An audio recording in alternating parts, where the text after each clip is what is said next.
ကြားနေရတဲ့ဒီအတန်တွေကိုလူတချို့ကကြောင်ငရဲပြီးကလာတဲ့လူတွေရဲ့အော်ဟစ်တန်တွေလို့ယုံကြည်ခဲ့ကြပါတယ်လူတချို့ကလည်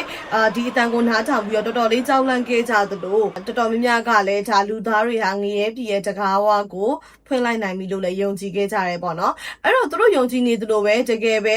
ဲလူသားတွေဟာကဘာမြေကြီးကိုတွင်းကြီးနဲ့တူရင်နဲ့ငရဲပြည်ရဲ့တကားဝါကိုတကယ်ပဲရောက်သွားခဲ့ကြတာလားဒါမှမဟုတ်ဒီအတန်ကကဘာကျော်လှည့်စားမှုတစ်ခုသက်ပဲလားပေါ့နော်အဲ့တော့ဒီအတန်နဲ့ပတ်သက်ပြီးတော့ဒီ case လေးကတော့တော်တော်လေးတော့ကြာနေပါပြီဒါပေမဲ့ဒီနေ့ဘာလို့ပြန်လဲပြောပြရလဲဆိုတာကတော့ဒီတွင်းကြီးနဲ့ပတ်သက်ပြီးတော့ရောဒီအတန်ဖိုင်နဲ့ပတ်သက်ပြီးတော့ပေါ့နော်ဒီနေ့ဒီချိန်ဒီတန်တရားဖြစ်တဲ့သူကတဝက်တကယ်ယုံကြည်နေကြတဲ့သူတွေကလည်းတဝက်ပေါ့နော်ရှိနေကြတော့မယ်အဲ့ဒါကြောင့်မလို့တကယ်လဲစိတ်ဝင်စားစရာကောင်းလို့ဒီနေ့ဗီဒီယိုမှာတော့ဒီကမ္ဘာတဝန်းလုံးမှာနှစ်ပေါင်းများစွာပြန့်နှံ့ခဲ့တဲ့ဒီအတန်ဖိုင်နဲ့ပတ်သက်ပြီးတော့နောက်ွယ်ကဒီပြိုးဝက်စမ်းကျဇလန်းနဲ့အမှန်တရားကဘာလဲဆိုတာကိုအတူတူလေ့လာကြည့်ကြရအောင်ဒီဇလန်းကိုနားလည်ဖို့အရင်ဆုံး1980ပြည့်နှစ်ကိုပြန်သွားရပါမယ်။အဲ့ဒီအချိန်ဟာ Cold War လို့ခေါ်တဲ့အမေရိကန်နဲ့ဆိုဗီယက်ပြည်ထောင်စုတို့အပြိုင်ဆိုင်ရှင်ပြိုင်နေတဲ့ကာလပါ။အာကာသတွေဘယ်သူအရင်ရှောက်မလဲ။ဤပညာမှာဘယ်သူတွေပို့ပြီးတော့တိုးတက်မလဲ။သိပ္ပံပညာမှာဘယ်သူကပို့ပြီးတော့ခင်မိလဲ။ဒီလိုပြိုင်ဆိုင်မှုတွေကြားထဲမှာဆိုဗီယက်သိပ္ပံပညာရှင်တွေကထူးခြားတဲ့စီမံကိန်းတစ်ခုကိုစတင်ခဲ့ပါတယ်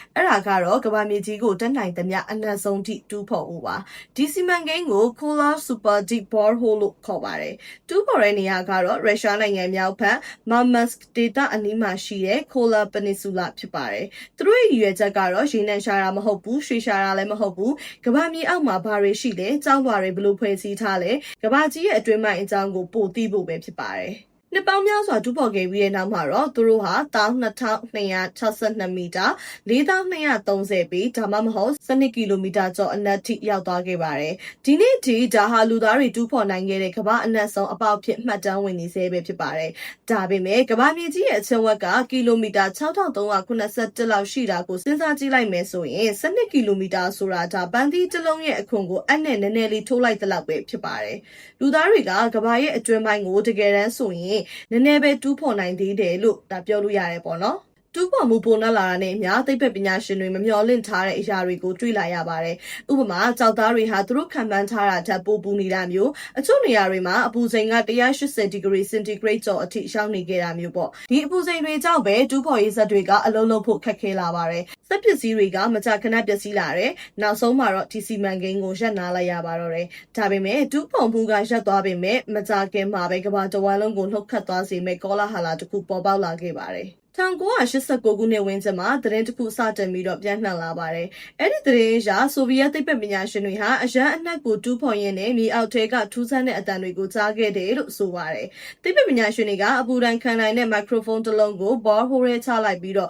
့အတန်တွေကိုမှတ်တမ်းတင်ခဲ့ကြတယ်လို့ပြောခဲ့ကြပါတယ်။အတန်ကိုနားထောင်လိုက်တဲ့အခါထောင်ပေါင်းများစွာသောလူတွေအော်ဟစ်ငိုကြွေးနေသလိုအကူအညီတောင်းနေကြသလိုကြောက်မက်ဖွယ်အတန်တွေကိုကြားခဲ့ရတယ်လို့လည်းဆိုခဲ့ကြပါတယ်။လူတွေကသူတို့ငရဲပြည်ကိုတူးရောက်သွားပြီးဒီအတန်တွေကငရဲတဲကလူတွေရဲ့အတန်တွေတမချန်းစာတွေကငရဲကိုသိပ္ပံပညာကအတည်ပြုလိုက်တာဆိုပြီးတော့ယုံကြည်လာကြပါတယ်ဒီဇလန်ဟာနိုင်ငံတနိုင်ငံကနေပြီးတော့တနိုင်ငံကိုစက်တိုက်ကိုပြန့်နှံ့သွားခဲ့ပါတယ်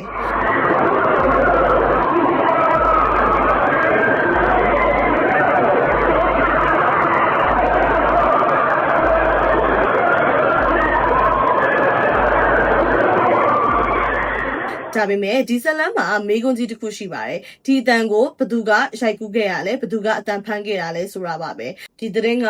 1980နှောင်းပိုင်းမှာပြန့်နှံ့ခဲ့တဲ့ဘာသာရေးသတင်းစာတချို့နဲ့ရေဒီယိုအစီအစဉ်တွေကနေပြီးတော့လူသိများလာတာဖြစ်ပါတယ်သတင်းတစ်ခုကနေနောက်တစ်ခုကိုကိုးကားတယ်နောက်တစ်ခုကနေပြီးတော့နောက်တစ်ခုကိုပြန်ကူးတယ်နောက်ဆုံးမှာတော့ဘသူကစပြောခဲ့မှန်းတာမသိကြတော့တဲ့အဒီကောလာဟာလာတစ်ခုဖြစ်သွားခဲ့တာပါလူတစ်ယောက်ကယုံတယ်နောက်တစ်ယောက်ကလည်းယုံတယ်အထောက်ထားမရှိပေမဲ့လူအများယုံကြည်လာတဲ့အတွက်အမှန်တရားတစ်ခုလို့ဖြစ်သွားတာပါလူအများသိထားတဲ့ရုရှားသိပ္ပံပညာရှင်တွေရဲ့ငရဲအတန် record လုပ်မိတယ်ဆိုတဲ့သတင်းကရုရှားအစိုးရထုတ်ပြန်ချက်ကနေမဟုတ်ပါဘူး Kola Project ရဲ့သုတေသနစာတမ်းထဲမှာလည်းမပါပါဘူးဒီသတင်းနာမည်ကြီးလာတဲ့အချိန်မှာ Kola Super Deep Borehole Project နဲ့ပတ်သက်တဲ့သိပ္ပံပညာရှင်တချို့ကိုမေးမြန်းခဲ့ကြပါတယ်သူတို့ရဲ့အဖြေကတော့ရိုးရှင်းပါတယ်ဒီလို recording မျိုးမရှိခဲ့ပါဘူးတဲ့သူတို့ရဲ့အဆိုအရအဲ့ဒီအနက်မှာအပူချိန်ဟာ180ဒီဂရီစင်တီဂရိတ်ကျော်အထိရှိနေပါတယ်ဒီလိုပတ်ဝန်းကျင်မျိုးမှာတာမန်မိုက်ခရိုဖုန်းတစ်လုံးကိုချလိုက်ရင်အလုံးလုံးနိုင်မှုအလွန်ခက်ခဲတယ်ပေါ့နော်တကယ်တမ်းဘောဟိုးရဲကိုချတဲ့ကိရိယာတွေကလည်းကြောက်သားအမျိုးအစားဖိအားနဲ့အပူချိန်ကိုတိုင်းတာဖို့ဖြစ်ပြီးတော့လူတွေအော်ဟစ်တန်ကို record လုပ်ဖို့မဟုတ်ပါဘူးလို့ ပြောခဲ့ကြပါတယ်ဒီ audio file ကတနေရာမှာတကယ် record လုပ်ထားတဲ့အတန်မျိုးမဟုတ်ဘဲနဲ့အတန်အဖက်အမျိုးမျိုးကိုပေါင်းစပ်ပြီးတော့ဖန်တီးထားတာဖြစ်နိုင်တယ်လို့လည်းဆိုကြပါတယ်ဒီနေရာမှာနောက်ထပ်စိတ်ဝင်စားစရာမေးခွန်းတစ်ခုရှိပါတယ်အဲ့ဒါကတော့ကမ္ဘာမြေအောက်ကတကယ်ပဲထူးဆန်းတဲ့အတန်တွေထွက်နိုင်လားပေါ့အဖြေကတော့ထွက်နိုင်ပါတယ်သိပ္ပံပညာအရကမ္ဘာမြေကြီးကအမြဲတမ်းလှုပ်ရှားနေတဲ့ဂျိုတစ်လုံးဖြစ်တဲ့အတွက်ကြောက်လွှာတွေရွှေ့ပြားသွားတဲ့အခါမီးတောင်တွေလှုပ်ရှားတဲ့အခါရေခဲတောင်ကြီးတွေကွဲအပ်တဲ့အခါဒါမှမဟုတ်ငလျင်လှုပ်တဲ့အချိန်တွေမှာလူနာနဲ့မကြားနိုင်တဲ့အလွန်နှိမ့်တဲ့လှိုင်းနှုံးအတန်တွေတုန်ခါမှုတွေဖြစ်ပေါ်နိုင်ပါတယ်ဒီအတန်တွေကို infrasound လို့ခေါ်ပါတယ်အဲ့လိုအတန်တွေကိုအထူးကိရိယာတွေနဲ့ဖမ်းယူပြီးတော့လူနာနဲ့ကြားနိုင်တဲ့အတန်ဖြစ်ပြောင်းလိုက်လို့ရှိရင်တော့တခါတရံထူးဆန်းပြီးတော့ကြောက်စရာကောင်းတယ်လို့ကြားရနိုင်ပါတယ်ဒါပေမဲ့အဲ့ဒီအတန်တွေကသဘာဝဖြစ်စဉ်တွေကဖြစ်လာတာဖြစ်ပြီးတော့ငရဲပြည်ကလာတဲ့အတန်လို့သက်သေပြနိုင်တဲ့အထောက်အထားတော့မရှိသေးပါဘူးအဲ့တော့ဒီကိစ္စနဲ့ပတ်သက်ပြီးတော့ပေါ့နော်စဉ်းစားကြည့်မယ်ဆိုလို့ရှိရင်ကျမတို့လူသားတွေကကြောက်စရာကောင်းတဲ့ထူးဆန်းတဲ့ဇလန်းတွေဆိုလို့ရှိရင်ဒီတာမန်သတင်းတွေထပ်ပို့ပြီးတော့မှတ်မိလွယ်ကြရဲပေါ့နော်အခုလိုမျိုးပေါ့